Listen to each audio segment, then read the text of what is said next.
Welcome to ఆద్య ఎగ్జోటిక్స్. ఇక్కడ చూస్తున్న మొక్క వచ్చేసి చీ ఫ్రూట్ అంటారండి దీన్ని. ఇది దాదాపు 3.5 years ఏజ్ మొక్క.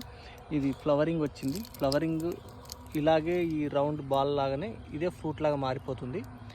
కొంచెం ఏంటంటే రెడ్డిష్ కలర్లో ఉంటుంది ఫ్రూట్. పైనుండి చూస్తే మనకు ఒక బ్రెయిన్ ఎలా ఉంటుంది ఆ స్ట్రక్చర్లో కనపడుతుంది ఫ్రూట్. ఇది చైనాకు సంబంధించింది. ఇది చాలా డిఫరెంట్గా ఉంటుందండి ఫ్రూట్. నేను కూడా తినలేదు ఇప్పటి వరకు. దీనికైతే ఇది ఇందులో థోన్లెస్ వెరైటీ కూడా ఉంటుంది. ఇది వచ్చేసి థోన్ వెరైటీ. ఇది రెడ్ కలర్ది, మళ్ళీ ఇందులో ఎల్లో కలర్ కూడా ఉంటుంది. మనకి ఈ ఫ్రూట్ టేస్ట్ ఎలా ఉంటుందో మనకు ఫ్రూట్ రెడీ అయినాక మళ్ళీ టేస్ట్ కూడా చేసి చెప్తాను. దీని సైంటిఫిక్ నేమ్ వచ్చేసి మ్యాక్లూరా ట్రికుస్పిడాటా అండి.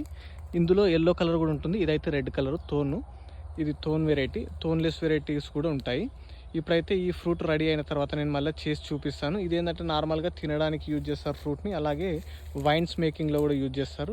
దీని నుంచి కలపను కూడా తీసి కొన్ని రకాల ఫర్నిచర్స్ కూడా యూజ్ చేస్తారు చైనాలో. ఎక్కువగా బీజింగ్ అటువంటి ఏరియాల్లో బాగా పండుతుంది. Thank you.